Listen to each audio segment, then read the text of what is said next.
2025 ചോദ്യമാണിത്. Consider the following statement in respect of the international bank for reconstruction and development IBRD. ആദ്യത്തെ statement, it provides loans and guarantees to middle income countries. അപ്പം middle income കൺട്രീസിന് കൊടുക്കുമെന്ന് പറയുന്നു. എന്ത്? Loans and guarantees. അവിടെ വലിയ extremity ഒന്നും തോന്നുന്നില്ല. ഒരു ഉള്ളി വല്ലതും ഉണ്ടായിരുന്നെങ്കിൽ മിഡിൽ ഇൻകം കൺട്രീസിന് മാത്രമേ ഉള്ളായിരുന്നു എന്നൊക്കെ പറയുവാണെങ്കിൽ ഒരു എക്സ്ട്രീമിറ്റി തോന്നും. പക്ഷേ ഇവിടെ എക്സ്ട്രീമിറ്റി ഒന്നുമില്ല.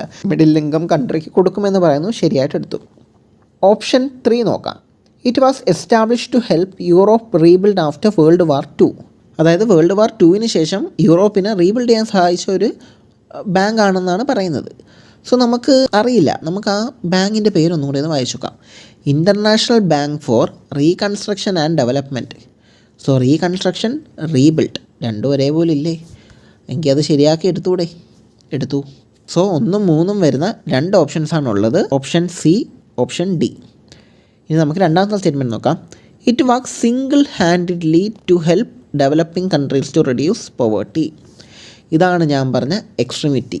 സിംഗിൾ ഹാൻഡഡ്ലി, ഇവർ ഒറ്റയ്ക്കാണ് ഇതെല്ലാം ചെയ്യുന്നതെന്ന്. ഒന്ന് ആലോചിച്ചേ, ഒരു യൂറോപ്പിൻ്റെയൊക്കെ ഫുള്ള് റീകൺസ്ട്രക്ഷൻ വേണ്ടിയുള്ള പരിപാടിയാണ്. അവരിത് ഒറ്റയ്ക്ക് കൈകാര്യം ചെയ്യുവാണെങ്കിൽ എങ്ങനെ ഇരിക്കും? ഇതിന് വേറെ ഒരുപാട് ബോഡീസ് കാണും. ഓക്കെ, ഇവിടുത്തെ എക്സ്ട്രീം സ്റ്റേറ്റ്മെൻറ്റ് ഇതാണ്. സിംഗിൾ ഹാൻഡഡ്ലി ഇവരിത് ചെയ്യുമെന്ന് പറഞ്ഞതാണ് എക്സ്ട്രീമായി പോയത്.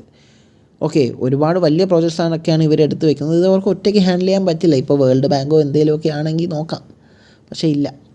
സോ അത് തെറ്റായിട്ട് എടുക്കുന്നു. ഓപ്ഷൻ 2 തെറ്റായി പോകുന്നു. And we got only option C. Option C ആണ് നമ്മുടെ ആൻസർ.